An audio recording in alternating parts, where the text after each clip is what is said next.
Okay, good evening, everyone. Notice is hereby given that in accordance with the Open Public Meetings Act, Chapter 231, the laws of 1975, notice of this meeting has been sent to all school offices, officially designated newspapers, filed with the Township Clerk, and posted in the Board of Education office 48 hours in advance of this meeting. Roll call, please. Certainly. Mrs. Berkowitz is not here. Mrs. Pintarelli? Here. Mrs. Rothenberg? Here. Mrs. Sanande? Here. Mr. White? Here. And Mr. Rossini? Here. Flag salute.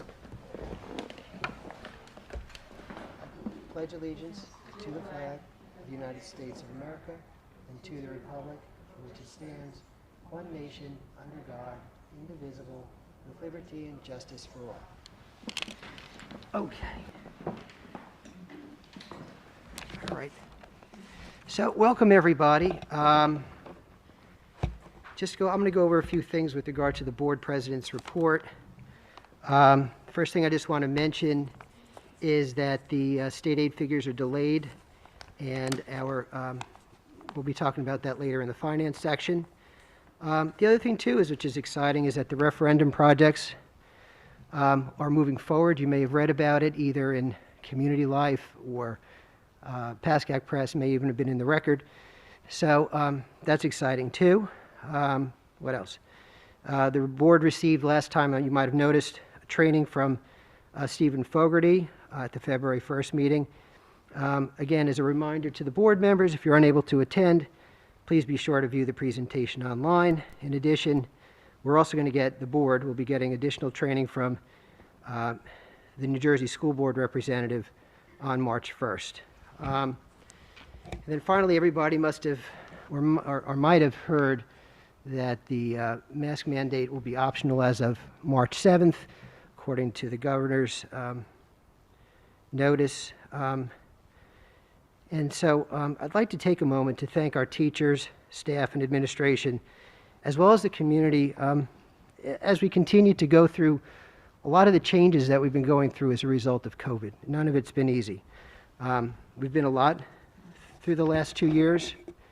And again, now we're going to have another transition as the masks become optional. So, and we appreciate all the input we've gotten from all the stakeholders.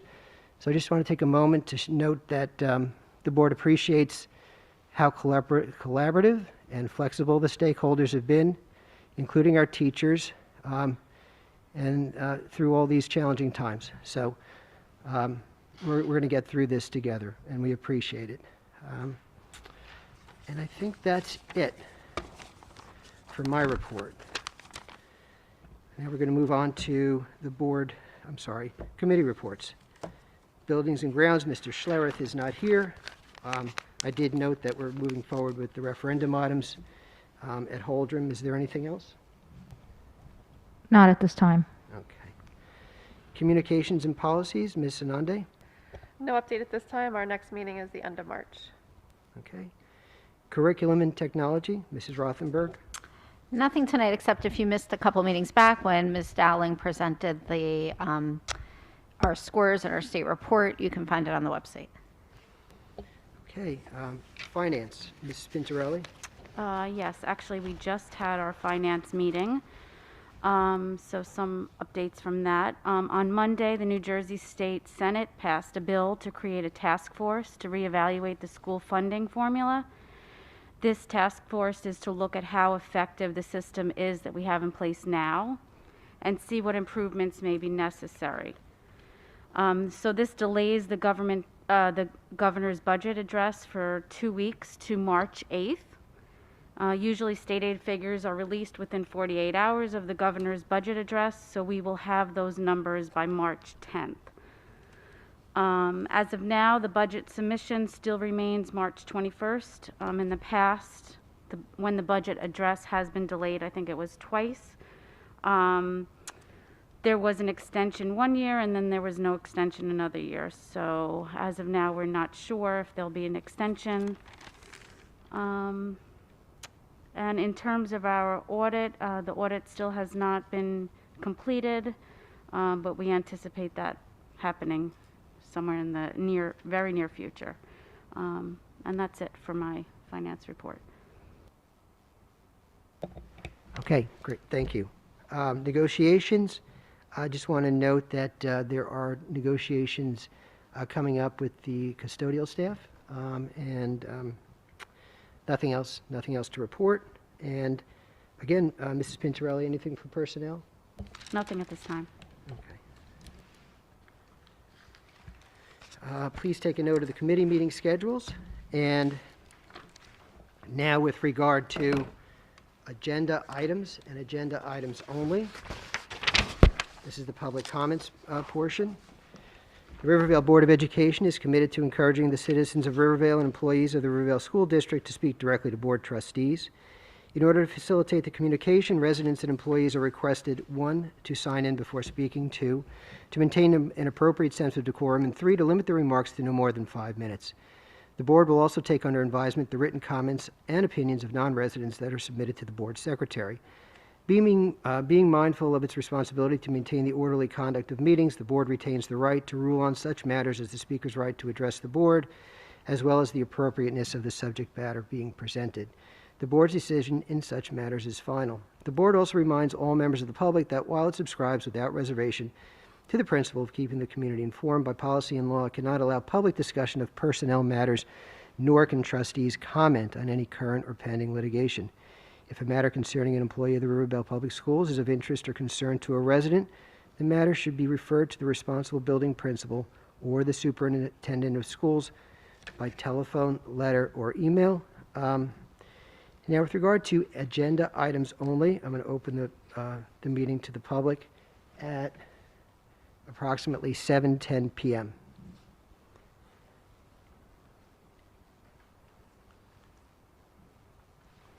Okay. Doesn't look like anybody wants to make a comment on the agenda items, so I'm going to close it at approximately, again, 7:10 p.m. and move on to the superintendent's report. Okay, thank you. Good evening, everyone. So, as you're aware, the governor lifted the mask mandate. It's set to expire March 7th. So, as a result, Rivervale Public Schools will have an optional mask, an optional mask option. The thing, though, that I did want to remind the public is masking for public transportation and school buses. That has not been lifted. That's a federal mandate, so that is outside the governor's jurisdiction. So just make sure that if your child takes the bus, that they do have a mask ready so that they can board. And the other thing I want to talk about is tomorrow night, Holdren Middle School is having their chorus and band performance.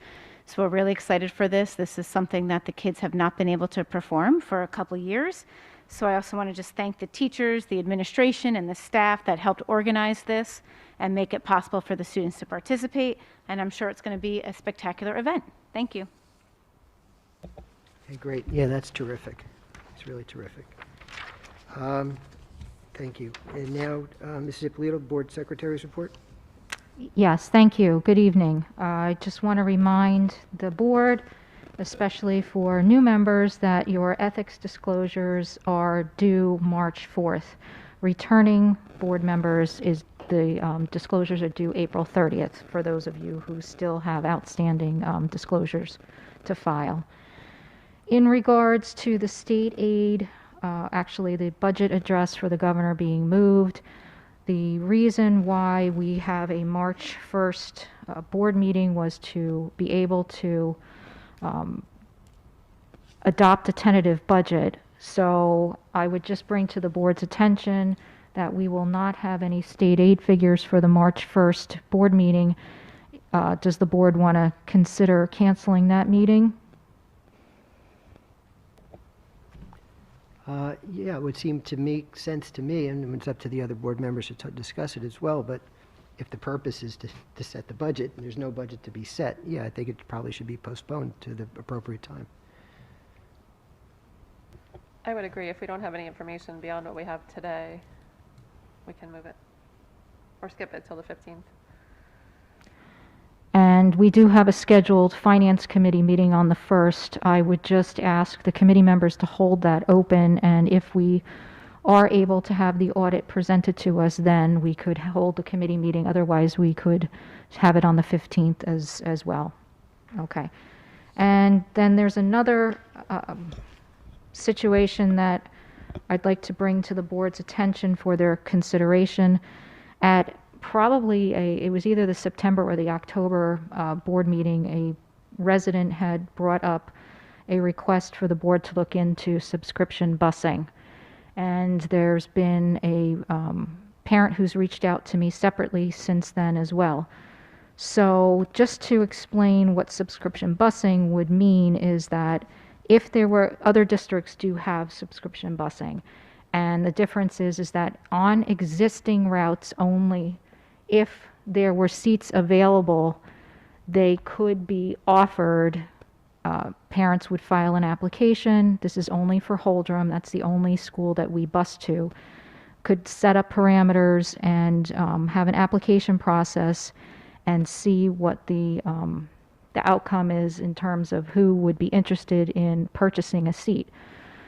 I would prepare a policy for the policy committee.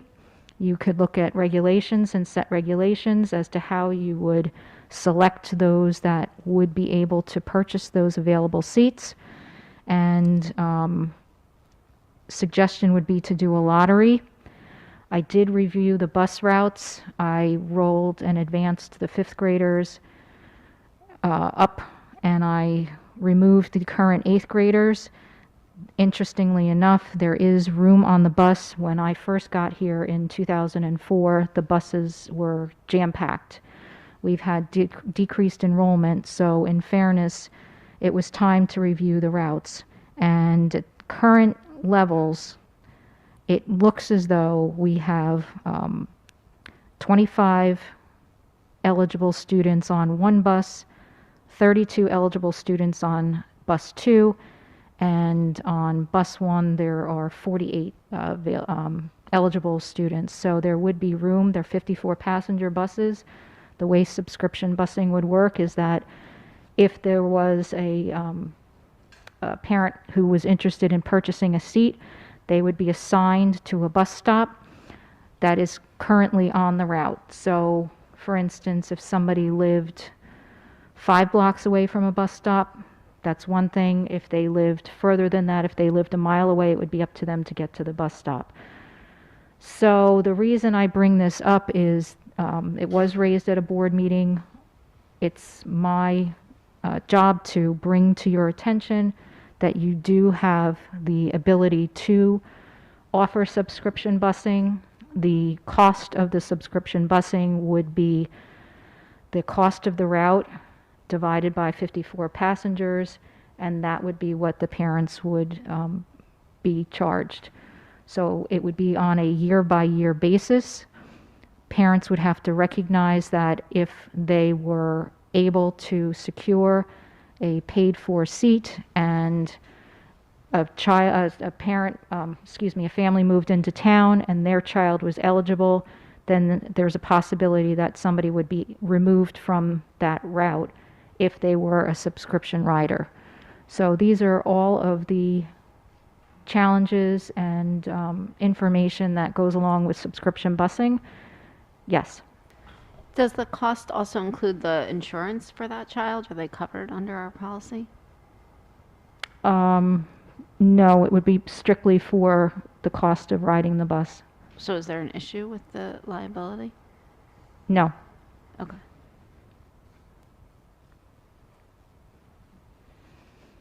Yes.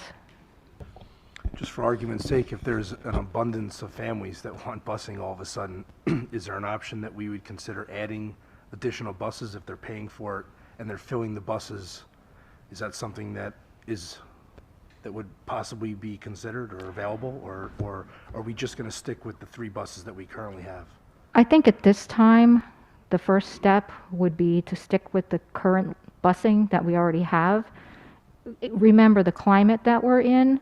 It's very difficult to secure routes. We have been very fortunate that we were not dropped last year. So I would just start with, let's see what the application process brings, if this is something that the board wants to, and then we can always reevaluate from there. So I guess the first step would, the policy committee to review and go through it, and then they'll make their recommendations. Correct. Okay, terrific. And if anybody has any questions, feel free to reach out.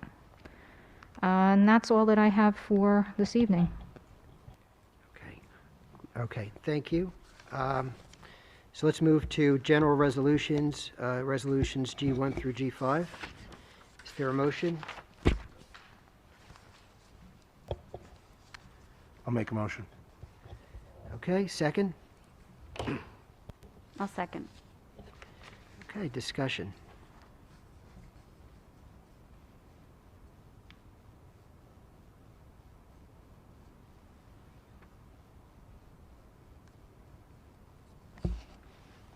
Okay, anything?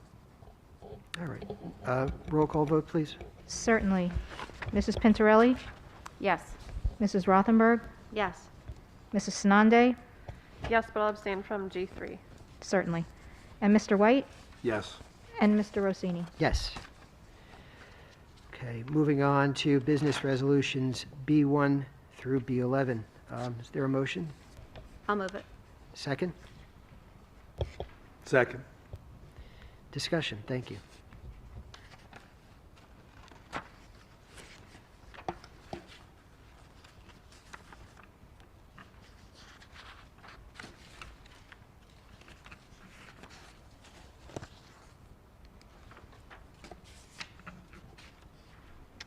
Okay. Roll call, please. Certainly. Mrs. Pintarelli? Yes. Mrs. Rothenberg? Yes. Mrs. Sanande? Yes. Mr. White? Yes. And Mr. Rossini? Yes. And personnel resolutions P1 through P8. Is there a motion, please? I'll move it. Second, anybody? Second. Okay, discussion.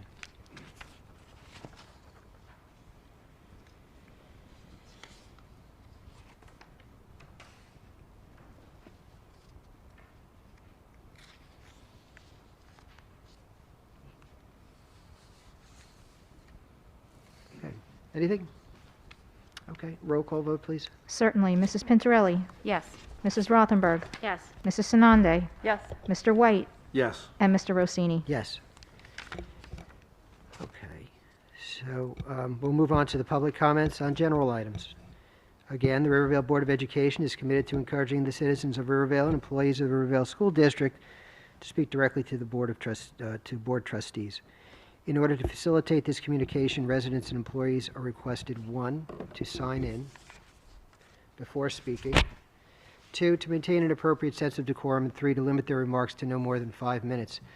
The board will also take under advisement the written comments and opinions of non-residents that are submitted to the board's secretary. Being mindful of its responsibility to maintain the orderly conduct of meetings, the board retains the right to rule on such matters as the speaker's right to address the board, as well as the appropriateness of the subject matter being presented.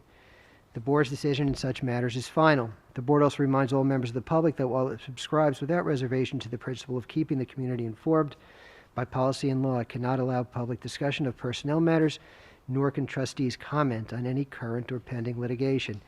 If a matter concerning an employee of the Rivervale School District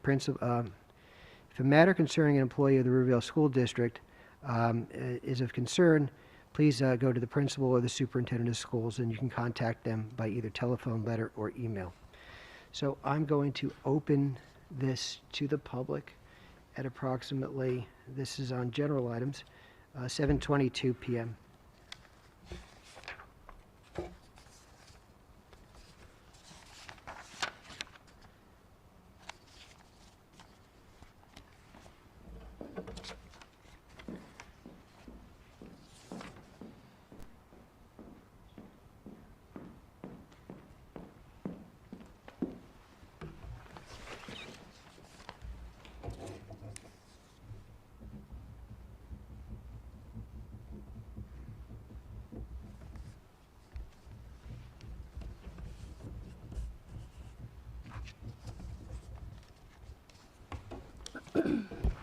Hi, Hi, good evening. Amanda Mendez, 600 Echo Glen Avenue. Just a couple questions tonight. First, I want to say thank you to Superintendent Signore. Is that how you say it? Signore? Signore? Sorry. You know, you're I've right, never known. Thank you for coming out with the announcement after Murphy dropped the mask mandate. I guess my question is, what is the policy as far as the close contact quarantine?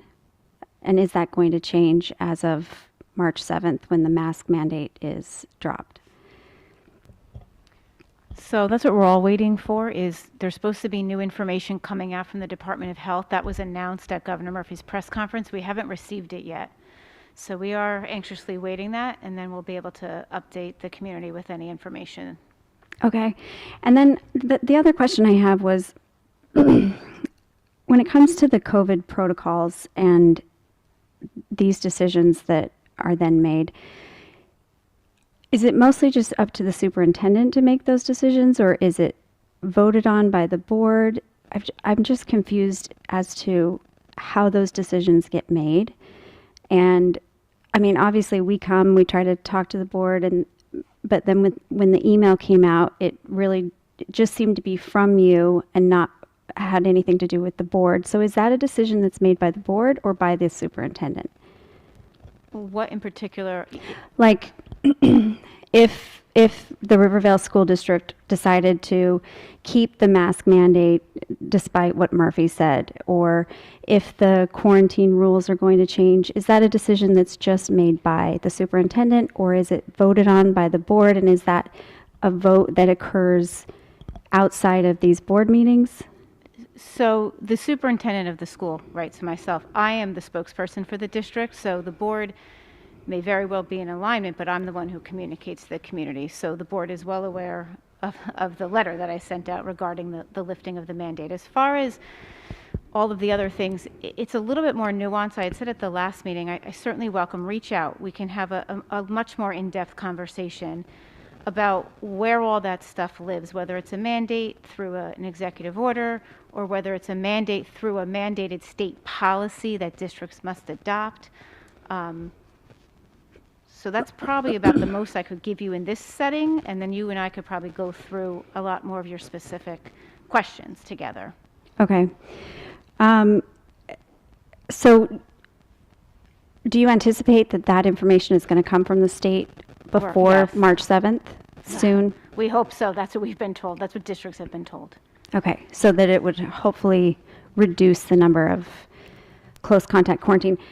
I was actually looking at the Rivervale website that lists the current COVID cases, and I noticed that as of last week, there was only one new case at Holdrum, 0 at Roberge, 1 at Woodside, which I know that cases were really high in January, but obviously they've come down dramatically.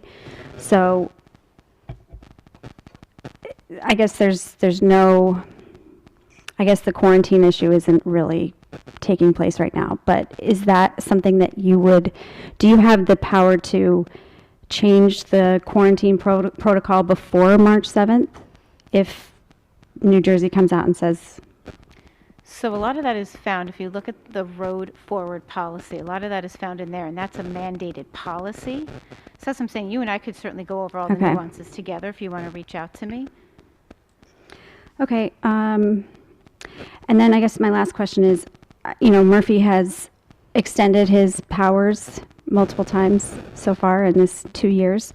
Is there a plan for if he decides to extend it beyond March 7th? I mean, I'm hoping he doesn't, but I guess I just wanted to know if there's a plan if he does. Like everything else, we will make sure we are in tune to it, and we'll be ready should he make his decision either way.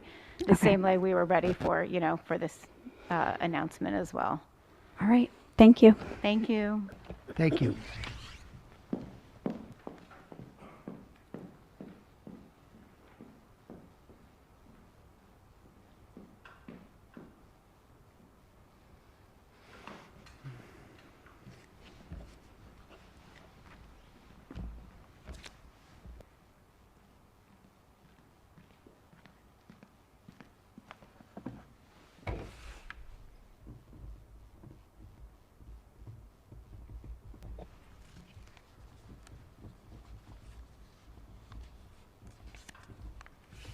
Good evening. Good evening. How are you tonight? Good. Nick Marcantis, 461 Rivervale Road. Again, I wanted to reiterate thank you to the whole board and the superintendent for getting the information out quickly like you promised. I appreciate that. And I'll be looking forward to hopefully some adjustments to the quarantine policy, just as she said. That's it. Thank you. Thank you for coming.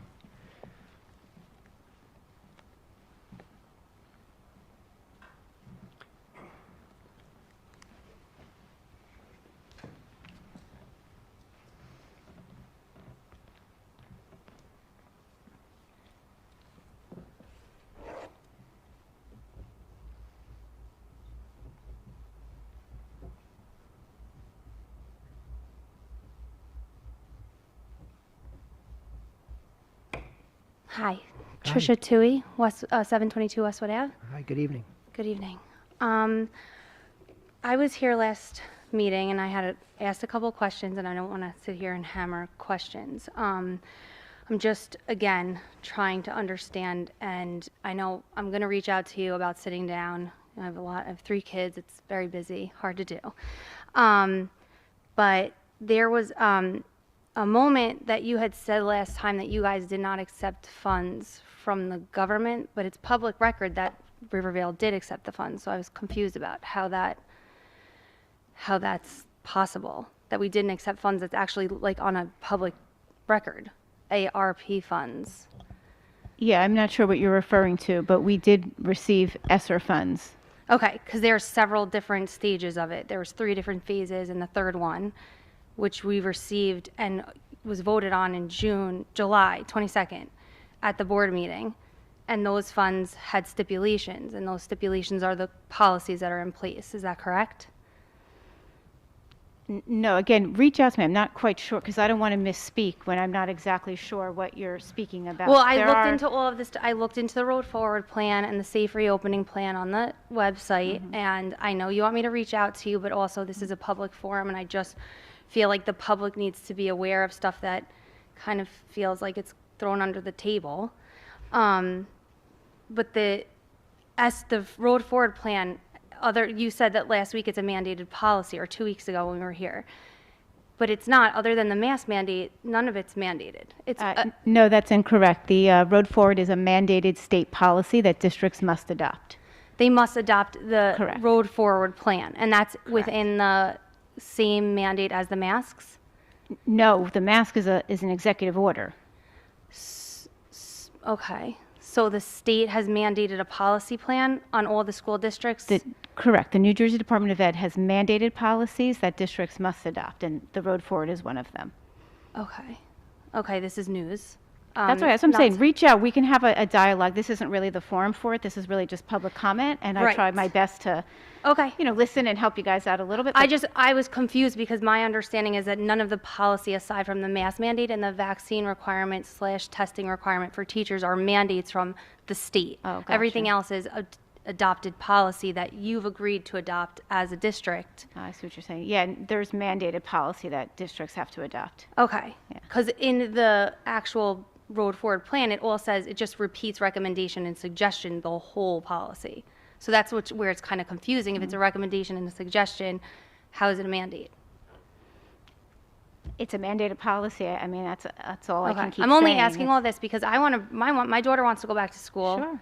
And I don't want to put her back in a school district that's going to have discriminatory policies in place. Vaxxed versus unvaxxed. Mask if you're unvaccinated, mask if you aren't. I just don't want to deal with the discriminatory policies that we could potentially see. And it looks to me as if there's already a plan in place according to what's on the Rivervale website, which I went on tonight to reprint out, and half of it was missing. But I found the one that I printed out last time, and it's all there.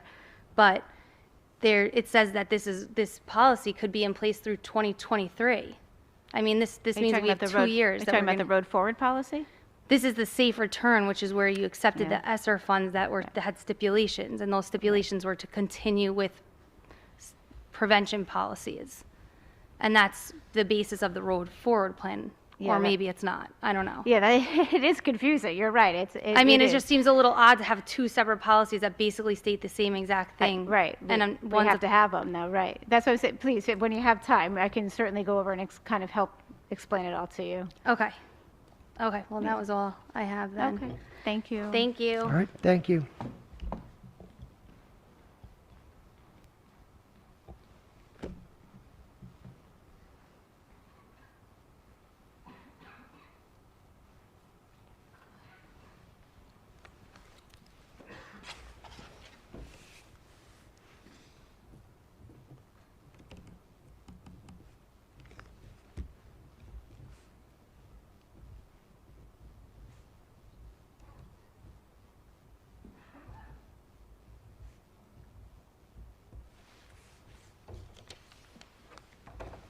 Hello, good evening. Hi, good evening. Hi there. I'm Marielle Lennon, 808 Arcadia Place.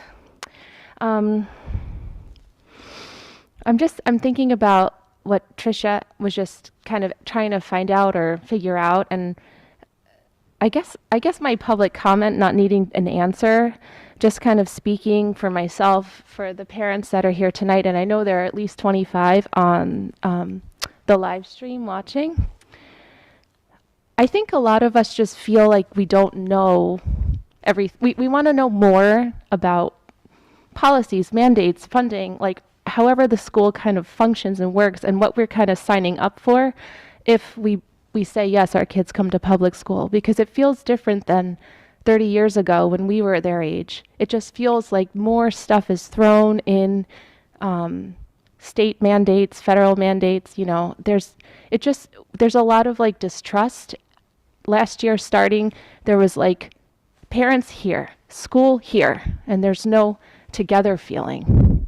So I just want you to like feel, or I guess kind of understand why there's a lot of, there's like hesitancy, there's distrust, there's a lot of emotions and feelings and anger sometimes, because it feels like we don't really know what goes on beyond the doors, because we don't really get let in.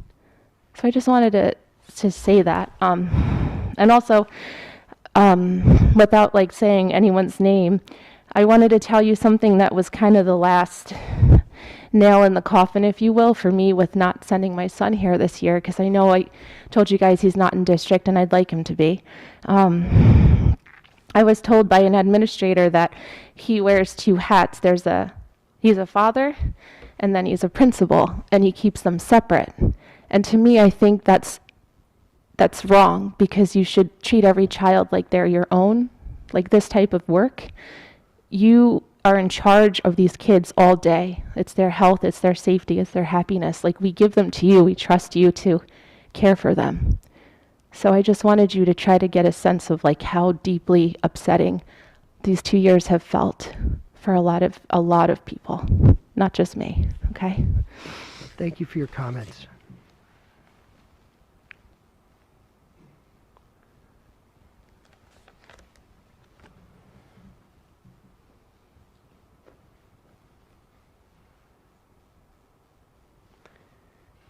Okay.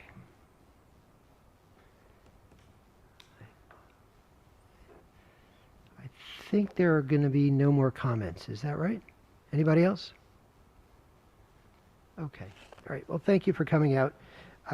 With regard to comments on general items, I'm going to close it to the public at approximately 7:37 p.m. and move on to old business. Anything?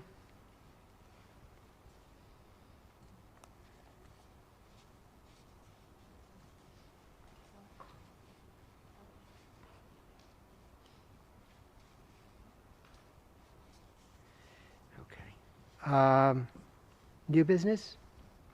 Sure. I just wanted to continue on Mr. Rossini's comment and thank the teachers and staff. Specifically, I'd like to point out our school nurses who I believe have been taking on more responsibilities. Just wanted to point that out. I'd also like to thank all the parents for their continued involvement, whether it's here on Zoom or emails that the board receives. Thank you. Thanks. Yes, it's true. The nurses are, they've carried a heavy load. Anything else under new business? Okay. Are we having a closed session? All right. So we're going to be entering a closed session. The board will not be taking any action, and we will not be coming back out. So, motion to enter into closed session? Anybody? Sure, I motion. Okay, second? I'll second. Okay. Do you want a vote, please? Certainly. Mrs. Pintarelli? Yes. Mrs. Rothenberg? Yes. Mrs. Sanande? Yes. Mr. White? Yes. Mr. Hosseini? Okay. Yes. Okay, thank you. Thank you.